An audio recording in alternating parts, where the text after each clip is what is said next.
আসসালামু আলাইকুম। আজকে বানিয়ে নিলাম কার্টন আর ক্লে দিয়ে সুন্দর একটি অলমেট। প্রথমে আমি গ্লু দিয়ে সাদা একটা কাগজ এটার উপর বসিয়ে নিচ্ছি। তারপর সুন্দর করে চেপে চেপে বসিয়ে দিয়ে সাইজ অনুযায়ী কেটে নিয়েছি। বাড়তি অংশ পিছনে লাগিয়ে নিয়েছি। এই পর্যায়ে সাদা কাগজটুকু কালার করে নেব। আপনারা আপনাদের পছন্দ মতো কালার করতে পারেন। এখন আমি গাছের ডালের জন্য একটু কালার মিক্সড করে নিয়েছি। দেখেন, আপনারা অবশ্যই ক্লেটা শুকিয়ে নেবেন কিছুটা, নয়তো আমার মতো এভাবে জট বেঁধে যাবে, আবার নতুন করে করতে হবে। আমি আবার নতুন করে করেছিলাম। এ পর্যায়ে ফুল বানিয়ে নেব। অল্প একটু ক্লে নিয়ে গোল করে হাতের তালুতে একটু চাপ দিলেই হয়ে যাবে।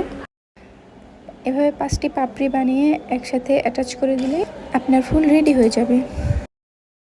এখন আমি পাপড়ি বানিয়ে নেব। গ্রিনের সাথে একটু কালো কালার মিক্সড করে নিয়েছি যেন গাঢ় একটু কালার আসে। এ পর্যায়ে আমি ফুল আর পাতা গাছে অ্যাড করব। তো আমি একটু একটু গ্লু লাগিয়ে নিচ্ছিলাম যেন এটা অনেক টেকসই হয়।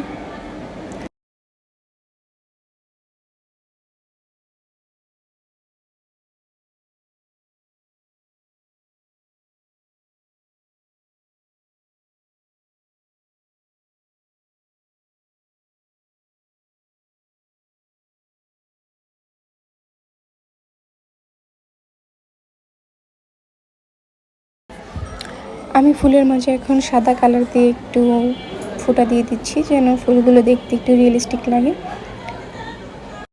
যেহেতু এটি অলমেট, তাই আমি একটু ফুটো করে নিচ্ছি যেন আমি দেওয়ালে ঝুলাতে পারি তার দিয়ে।